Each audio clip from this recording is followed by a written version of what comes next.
हरे कृष्ण, श्री शिवाय नमस्तुभ्यम। आप सभी का दिन शुभ हो। आज दिनांक है 2 मार्च और दिन है रविवार। आज आप सुनेंगे फाल्गुन मास महात्म्य के 18वें दिन की कथा।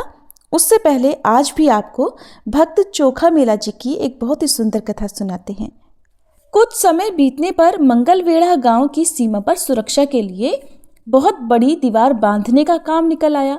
मुगलों का शासन था और आसपास के क्षेत्रों से सख्ती और जोर जबरदस्ती करके मजदूरी हेतु आदमी लाना अब सैनिकों ने शुरू कर दिया। उसमें संत चोखा मेला को भी पकड़ा गया। बाबा कहने लगे, हमको भगवान के धाम से बाहर मत लेकर जाओ। यहाँ पंढरपुर के अंदर जो मिले वो काम मैं करने को तैयार हूँ। लेकिन किसी ने भी उनकी बात नहीं सुनी। दीवार बनाने का काम आरंभ हुआ। संत चोखा मेला का शरीर तो मंगलवेढ़ा में था, लेकिन मन से वे भगवान के पास पंढरपुर से ही रहते। एक रात्रि में सारे मजदूर श्रमित होकर थक कर दीवार से लगकर सो गए और उसी रात्रि में भयानक तूफान आ गया। उनकी नींद खुलने से पहले दीवार गिर गई और सबका शरीर छूट गया। उसमें संत चोखा मेला भी थे। पंढरपुर में वार्ता आई। सभी परिवारों और संतों को बड़ा दुख हुआ। नामदेव जी उस समय पंजाब से वापस पंढरपुर आ रहे थे। नामदेव आने पर उनका सर्वत्र जय जयकार हुआ। वहां पर सब संतों के दर्शन नामदेव जी को प्राप्त हुए और फिर नामदेव जी सबकी कुशल मंगल पूछने लगे। उन्होंने एक वारकरी भक्त से पूछा, चोखा मेला काका नहीं दिख रहे, वो कहाँ पर हैं? वह वारकरी रोने लगा। रोते रोते कहने लगा, नाम, हमारे चोखा मेला काका हमको छोड़कर चले गए। नामदेव जी को संत के विरह से बहुत दुख हुआ। नामदेव बहुत देर तक चोखा बाबा को याद कर करके रोते रहे। किसी तरह संभल कर वे सोचने लगे कि हम चोखा मेला के परिवार के सदस्यों से अब कैसे मिलें, उनको सांत्वना हम कैसे देंगे। नामदेव सीधे विट्ठल मंदिर गए और उन्होंने प्रभु से कहा, कुशल मंगल पूछूं या फिर चोखा मेला के विषय में कहूं? उनके जैसे संत तो कहीं नहीं मिलते। प्रभु, आप केवल देखते रह गए और बाबा तो आपके परम भक्त थे। आपने उनको अपने पास बुला लिया, पर हमारा क्या? भगवान भी मौन होकर रो रहे थे। प्रभु ने कहा, चोखा मेला जगत में आए और अपना काम करके चले गए, पर सत्य कहूं तो वे आए भी नहीं और गए भी नहीं। शरीर का वस्त्र क्या चोखा मेला है क्या? नाम, तुम तो ये सत्य जानते हो। चोखा मेला तो भक्तों का निर्मल प्रवाह है। वे आए भी नहीं और गए भी नहीं। नामदेव, मेरी एक इच्छा है जो अब तुम्हें पूर्ण करनी है। तुमसे विनती करता हूं। नामदेव जी ने कहा, प्रभु आप तो आज्ञा करें। नाम, चोखा मेला की भक्ति का आदर्श संसार में अमर रहे, ऐसी हमारी इच्छा है। उनके जैसे संतों के कारण ही तो हमारी भगवत्ता है। नाम, अब तुम मंगलवेढ़ा जाओ और संत बाबा की अस्थियां लेकर आओ और हमारे सामने मंदिर के महाद्वार पर उनकी समाधि बनवाओ। नामदेव जी ने भक्त वत्सल भगवान की स्तुति की और कहा, प्रभु, वहां पर बहुत से लोग दीवार के नीचे दबकर मृत्यु को प्राप्त हुए। अब उनमें भला चोखा मेला की अस्थियों को कैसे पहचाने? भगवान ने कहा, नामा, अब तुमको हम ये भी बताएं क्या? नामदेव ने अपना मस्तक प्रभु के चरणों में रखा। भगवान के 2 अश्रु की बूंदें नामदेव के मस्तक पर गिरी। नामदेव अब मंगलवेढ़ा आ गए। सर्वत्र बिखरे मांस और हड्डियों में बाबा की हड्डियां ढूंढने लगे। चोखा मेला की अस्थि हाथ में आते ही उनसे दिव्य सुगंध प्रकट हो जाती और विट्ठल नाम सुनाई पड़ता। हड्डियों जैसी निर्जीव वस्तु, मलमूत्र मांस से भरे शरीर में भी दिव्य सुगंध और हरि नाम प्रकट करना, ये तो संतों की भक्ति का प्रताप ही है। अस्थियां लेकर नामदेव जी अब पंढरपुर में आए और मंदिर प्रमुख के पास जाकर भगवान की आज्ञा सुनाई। मंदिर प्रमुख को इस बात पर विश्वास नहीं हुआ और उन्होंने समाधि के लिए जगह देने से मना कर दिया। दूसरे दिन नामदेव जी के साथ कुछ वारकरी संत और चोखा मेला के परिवार के सदस्य भी मंदिर प्रमुख के पास गए और समाधि के लिए जगह देने की विनती करने लगे। इतने सबको देखकर मंदिर प्रमुख कुछ डर गए और उस समय उनको चालाकी सूझी। उन्होंने सोचा, ये सब तो दरिद्र हैं, इनसे बड़ी रकम मांग लेता हूं तो ये चले जाएंगे। तो उसने कहा, मैं आपको जगह देता हूं, पर महाद्वार की जगह है, महंगी है। आप लोग 1 सहस्त्र स्वर्ण मुद्राएं लाकर दो तो कुछ बात बनेगी। सारी संत मंडली ये सुनकर निराश होकर लौट गई। मुझे मेरे काम में सफलता मिल गई ये सोचकर अब मंदिर प्रमुख घर आए। दोपहर का भोजन आया। बढ़िया बढ़िया व्यंजन थाली में उनकी पत्नी ने परोसे। उन्होंने थाली से रोटी उठाई और मुख में डालने गए तो मुख में आ गई स्वर्ण मुद्रा। खीर की कटोरी मुख की ओर लेकर गए तो वो भी मुद्राओं से भर गई। मुख में डालने के लिए निवाला उठाते तो स्वर्ण मुद्रा और नीचे रखते तो फिर से अन्न हो जाता। पानी पीने के लिए प्याला उठाया तो उस पे भी स्वर्ण मुद्रा। अब वो परेशान हो गया और क्रोध में जाकर नरम गद्दी पर जाकर विश्राम करने लेट गया। उसके शरीर में कुछ कठोर लगा। उठकर देखा तो वो तो स्वर्ण मुद्राओं पर सोया हुआ था। अब उसको समझ में आ गया कि हमने संतों को जगह देने से मना किया तो हमारे कारण संतों को कष्ट हुआ था, इसी कारण आज मेरा ये हाल हुआ है। अब उसने पगड़ी पहनी और सीधा भागकर नामदेव जी के चरणों में जाकर गिर पड़ा और कहा कि हमसे अपराध हो गया है संत महाराज, हमको क्षमा कर दीजिए। आपका सामर्थ्य जानकर भी हमने आपकी बात नहीं मानी। आप संत चोखा मेला की समाधि का निर्माण कार्य आरंभ करें। नामदेव जी ने उन्हें उठाया और प्रति नमस्कार किया। उनकी आंखों में आंसू आ गए और संत चोखा मेला की समाधि महाद्वार में भगवान के सामने बांध दी गई। संत मंडली और भगवान पांडुरंग को परमानंद हुआ। अब तो प्रभु के नेत्रों के सामने सदा सदा के लिए संत चोखा मेला जी विराजमान हो गए। सभी मिलकर प्रेम से बोलिए, भक्त वत्सल भगवान की जय, श्री संत चोखा मेला जी की जय। ये थी चोखा मेला जी की कथाएं। अब सुनिए फाल्गुन मास महात्म्य का आज का अध्याय। श्री व्यास जी धर्मराज युधिष्ठिर से कहते हैं कि हे राजन, जो लोग राम राम राम इस मंत्र का उच्चारण करते हैं, खाते पीते सोते चलते और बैठते समय, सुख में या दुख में राम मंत्र का जाप करते हैं, उन्हें दुख दुर्भाग्य आदि व्याधि का भय नहीं रहता। उनकी आयु संपत्ति और बल हर दिन बढ़ते रहते हैं। राम का नाम लेने से मनुष्य भयंकर पाप से भी मुक्त हो जाता है। वह नरक में नहीं पड़ता और अक्षय गति को प्राप्त होता है। इस प्रकार श्री राम जी ने तीर्थोद्धार का सब कार्य पूरा कर ब्राह्मणों की परिक्रमा करके उन्हें प्रणाम किया और गाय घोड़े भैंस और रथ आदि बहुत से दान देकर वे अपनी सेना सहित वापस लौट आए। क्रमशः पहले अयोध्या नगरी में आकर उन्होंने बहुत लंबे समय तक राज्य किया। धर्मराज युधिष्ठिर ने पूछा, हे मुनि, कलयुग प्राप्त होने पर संसार में किस तरह का भय होता है, ये भी बताइए। तब व्यास जी बोले, हे राजन, कलयुग में लोग झूठ बोलने वाले और साधु पुरुषों की निंदा करने वाले होंगे। वे सभी लुटेरों के काम करने वाले और पितृभक्ति से दूर होंगे। अपने ही गोत्र की स्त्रियों से रमण करने वाले और चपलता के ही चिंतन में सदा तत्पर रहेंगे। एक दूसरे के विरोधी, ब्राह्मणों से द्वेष करने वाले और शरणागतों का वध करने वाले होंगे।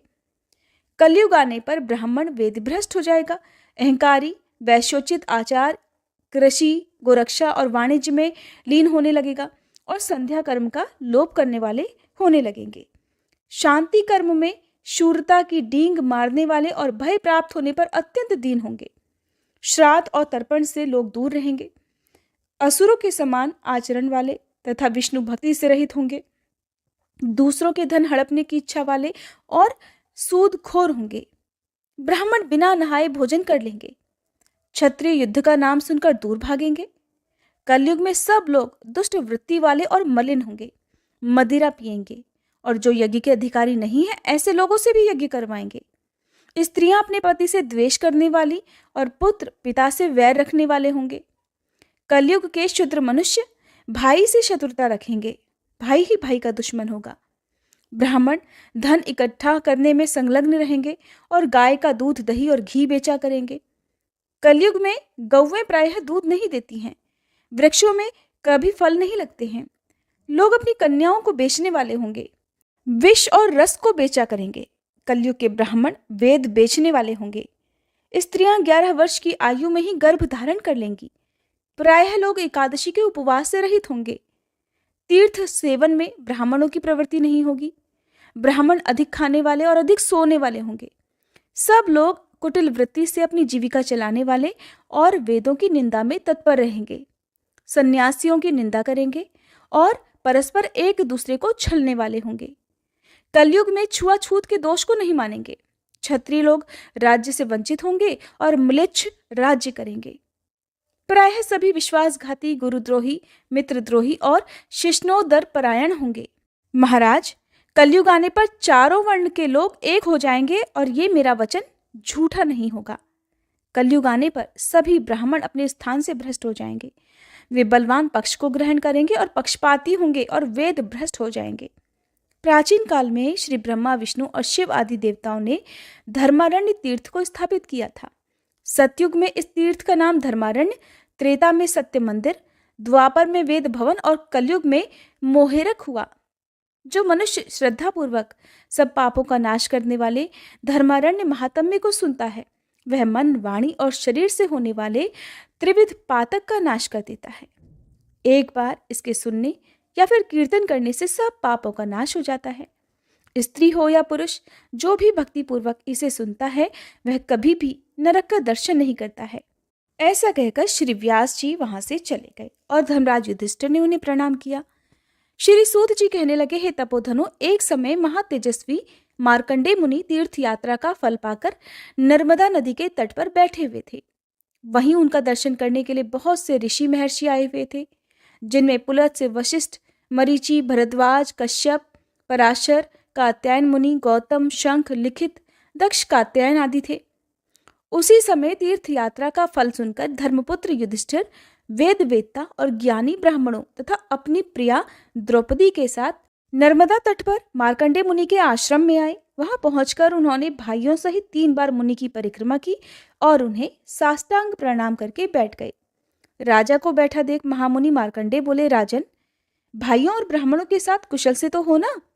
तब युधिष्ठिर ने हंसकर कहा, मुने, आज आपके चरणार बिंदों का दर्शन पाकर मैं तो धन्य धन्य हो गया। मेरे अंतःकरण का मल नष्ट हो गया। तीनों लोकों में प्रवाहित होने वाली गंगा, यमुना और सरस्वती, गंगाद्वार, हिमालय, कुब्जार्क, ब्रह्मयोनि, उग्र तीर्थ, कनखल, केदार, भैरव क्षेत्र, नैमिषारण्य, कुरुक्षेत्र, पुष्कर इत्यादि पवित्र तीर्थों को छोड़कर आप किस प्रयोजन से केवल महानदी नर्मदा का ही सेवन करते हैं? इस बात को हम सब लोग सुनना चाहते हैं। हे मुनिवर, आप कृपा करके इस रहस्य को बताइए।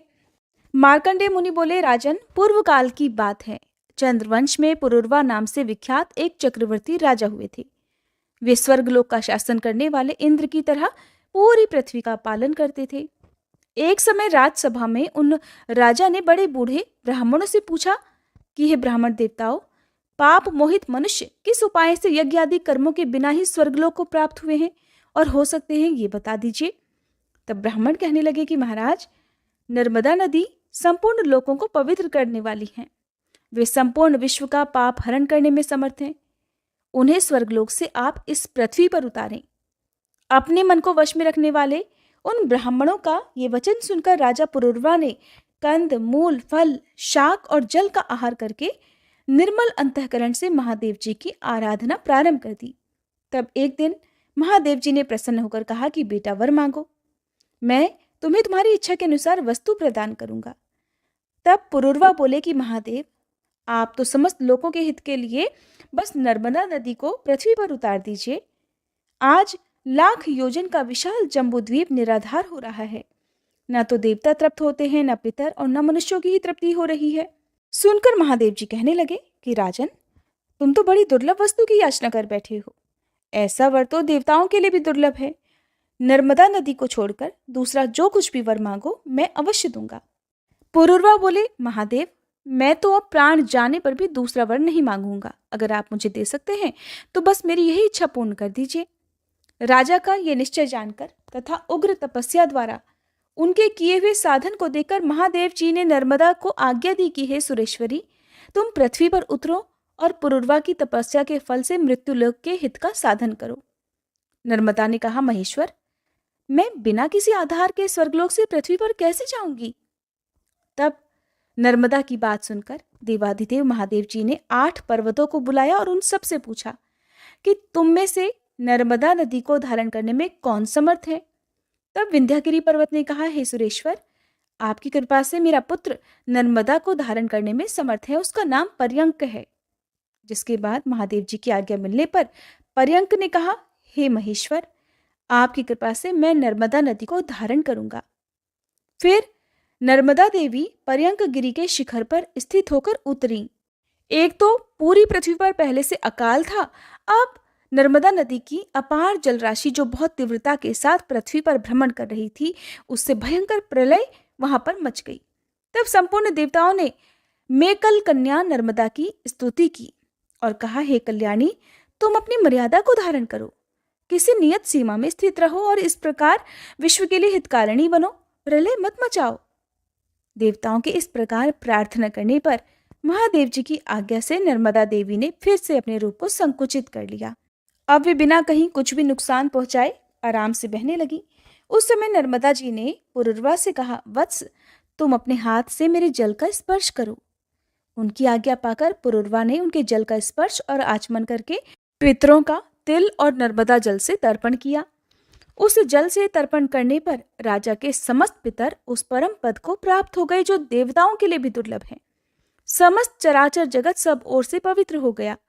वे देश, पर्वत, गांव और आश्रम भी पवित्र हैं जहां नर्मदा जी विद्यमान है। सरस्वती जी का जल 3 दिन में पवित्र करता है। यमुना जल 7 दिन में पवित्र बनाता है। गंगा जल स्नान करने पर तुरंत ही पवित्र करता है, परंतु नर्मदा नदी दर्शन मात्र से ही मनुष्यों को पवित्र कर देती है। नर्मदा के संगम में जहाँ कहीं भी स्नान, दान, जप, होम, वेद पाठ, पितृपूजन, देव आराधना, मंत्रोपदेश, संन्यास और देह त्याग आदि जो कुछ भी किया जाता है, उसके फल का कहीं कोई भी अंत नहीं है।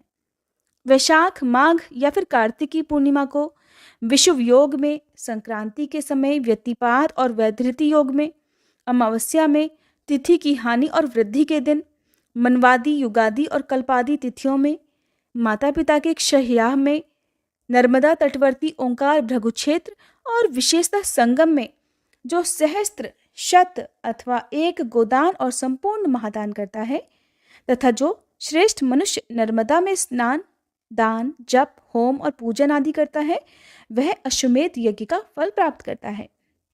हे युधिष्ठिर, मनुष्य नर्मदा में जहाँ जहाँ स्नान करता है, वहीं वहीं उसे अश्वमेध यज्ञ का फल प्राप्त हो जाता है। जो मनुष्य प्रातःकाल उठकर नर्मदा का कीर्तन करता है, उसका 7 जन्मों का किया हुआ पाप उसी क्षण नष्ट हो जाता है। और जहाँ संगम और बाण लिंग से युक्त नर्मदा नदी स्थित है, वहां स्नान करके मनुष्य अश्वमेध यज्ञ का फल पाता है और अंत में शिव धाम को जाता है। जय भोलेनाथ। आज के अध्याय में बस इतना ही। इसके आगे की कथा आप सभी आने वाले अध्याय में जरूर सुनिएगा।